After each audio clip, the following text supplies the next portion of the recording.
G'day everybody. I thought it was time for a quick walk around of the veggie garden as it is in its current state. We're nearing the middle of summer, and you might notice if the picture quality is a bit better than normal, it's because I've upgraded my camera. I thought it was time to retire the aged S10e phone I've been using for my YouTube channel up until now, and I'm now using a Osmo Pocket 3 with the gimbal. Hooray! And I'm still getting used to the settings, so bear with me. Anyway, in the first setup here we've got just gourds. If you don't know what gourds are, they're a decorative sort of cucurbit in the cucurbit family. Look a bit like a little pumpkin. You don't eat them, they're just for decoration really. And they're doing quite alright in this little nook, climbing up the hessian as they are. And in the wicking bed here, the first one, we had the mini popcorn. This is the purple stuff, and I'm getting, looks like I'm going to get up around 4 cobs per plant, which is quite outstanding. I thought I was going to get one or two. This little experimental flower bed here, it really only had these white cosmos and the marigolds. Doing pretty good considering they're just growing straight in the soil here, which is usually a death sentence for any plant. This bed also has 2 butternut squash in it, and they're kind of a bit lackluster. They were doing really well. They put out lots of flowers very quickly and had a few fruit set, but after those fruit set, the vine just basically stopped growing. In this bed here we've got a couple of big Jap pumpkin vines. Again, they grew really fast to begin with, and then hit a certain point where they just basically stopped growing, and I put that down to the quality of the soil. These 2 beds are filled up with soil that I got from a landscaping place that was supposed to be premium potting mix or whatever, and it's just crap.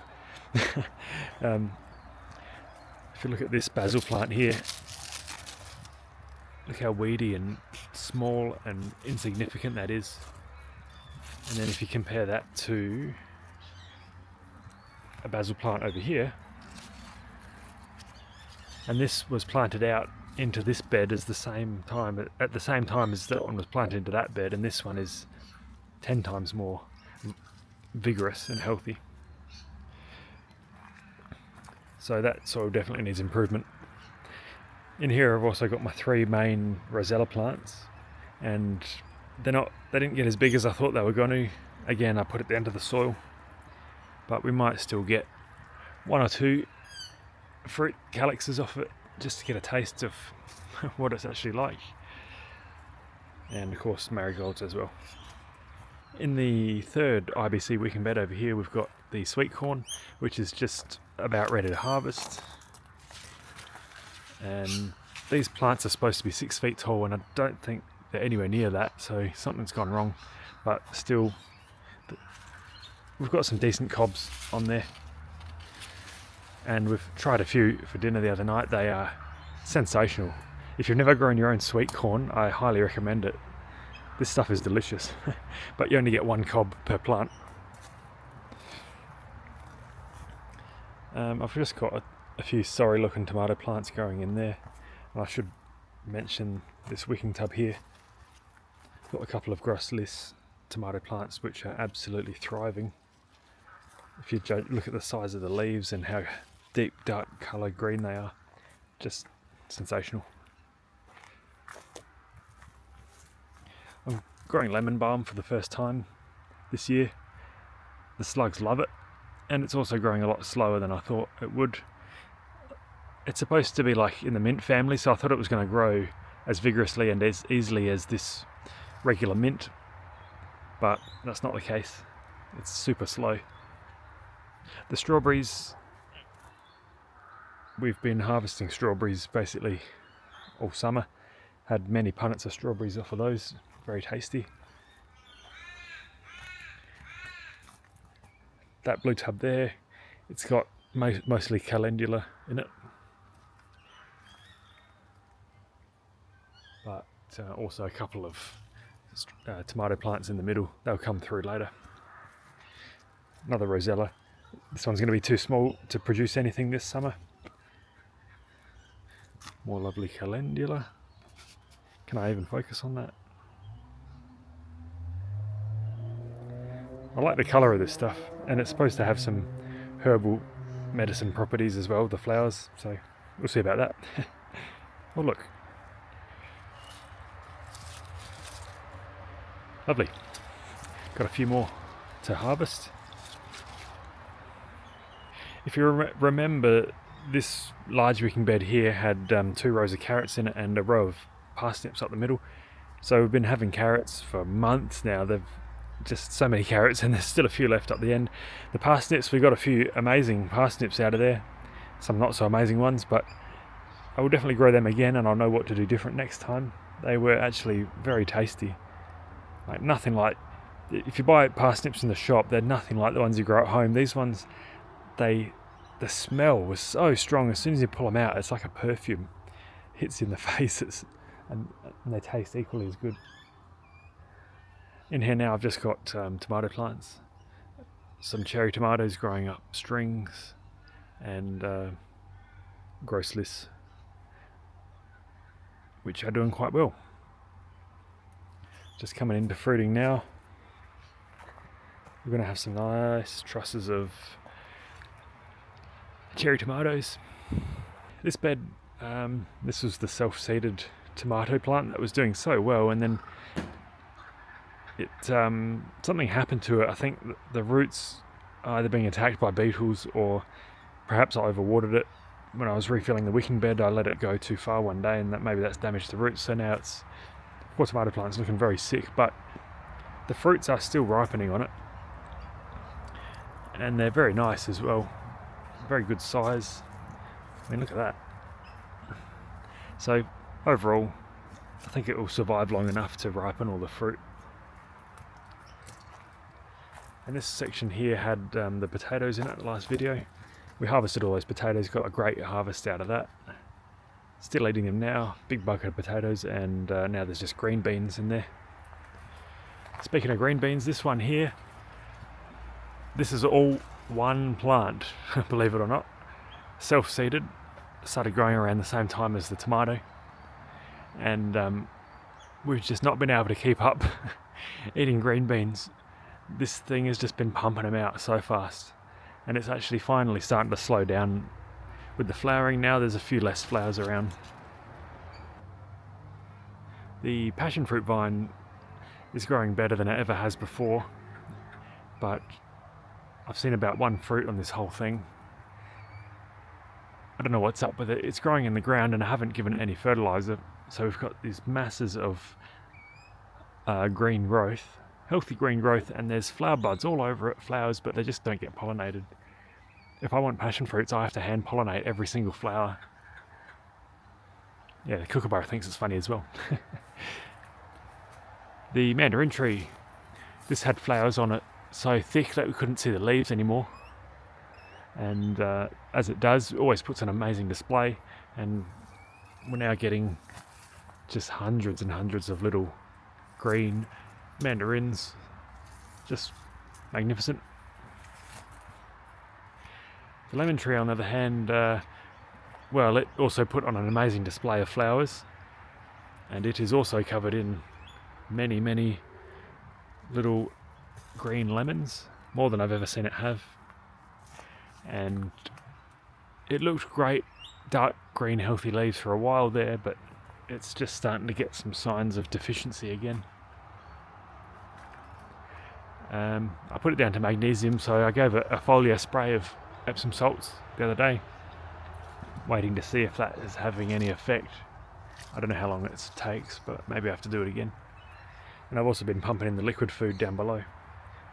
A thick layer of mulch around each tree, which is also going down now. I have to replace that mulch. This little bed here was, it's done okay, bit of a disappointment. Again, this is that soil that I thought was suspect, and I only put 1 bag of cow manure in this whole thing, and it shows that this soil is just trash, because nothing in here is growing really as well as it should. I've got 2 yellow zucchini plants here. Haven't got much off of them. This cherry tomato got to about this size and then just stopped growing. The Jap pumpkin is just pushing through somehow. Again, I put heaps of liquid feed on this to try and bring it back, but it's not the same as having good soil to begin with. And I've got 2 watermelon vines in here, but again, they're so wimpy and small, I don't think I'm going to get any fruit off them. They've got to about this size, and again, they just stop growing after a certain point, which is really frustrating. All the marigolds in this bed, they're mostly the African kind, and they're supposed to be a mix of colours, but of the packet of seeds I got for the African marigolds, all of the plants are orange except for this one, which is yellow. And all of the orange flowers ended up looking really weird and deformed, and I can't work out why. It's like they don't open properly. All of the orange ones look like this, but the yellow ones actually look like they should. These ones are a bit ratty now, but that's what the African ones should look like. I won't bother growing them again. I'll just stick with the French kind, which were a lot more successful and normal looking. As you can see, even that one's growing in just the natural soil, which is rubbish, and it's doing okay. The 3-in-1 fruit salad tree, yeah, the 3 that are growing did grow. Hasn't put on much size in the last few weeks. I had to trim the plum because it was going away from the rest, so might get 1 or 2 fruit off it next year, hopefully. These 2 rosella in the wicking bags, root pouches, I'm hoping that, well, they won't have any fruit this season, they're too small, but I'm hoping I can put them somewhere warm over winter to keep them alive, so when I bring them out again next spring they'll actually have a bit of a head start, and maybe I can plant them out into a bed with good soil and have them actually produce a good harvest. That'd be nice. That's the aim anyway.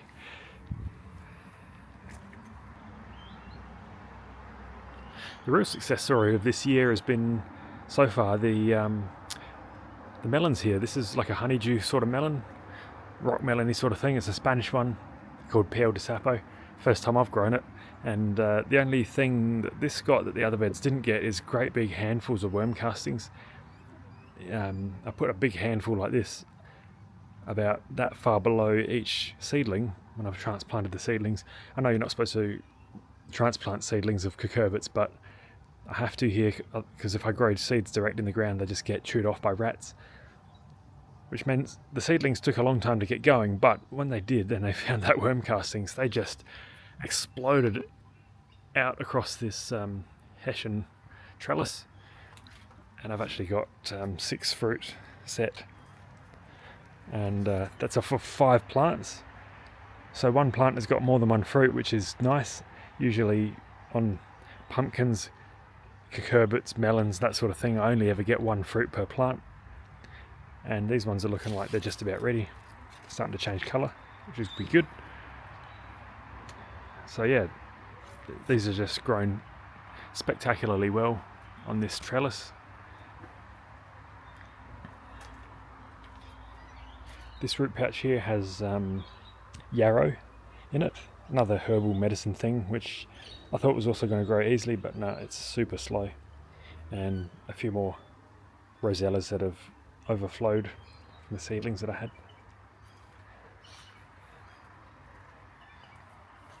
And yeah, that's the state of things. This is New Year's Eve today of 2024. So we're getting close to the smack bang in the middle of summer. Still a long way to go because we don't really have an autumn here. It's going to be warm all through autumn, it always is. So hopefully I still have time to get some fruit off the Jap pumpkin, and the rosellas still have some time to get a bit bigger and maybe have some more flowers later on. But yeah, thanks for watching, and I'll catch you in the next one.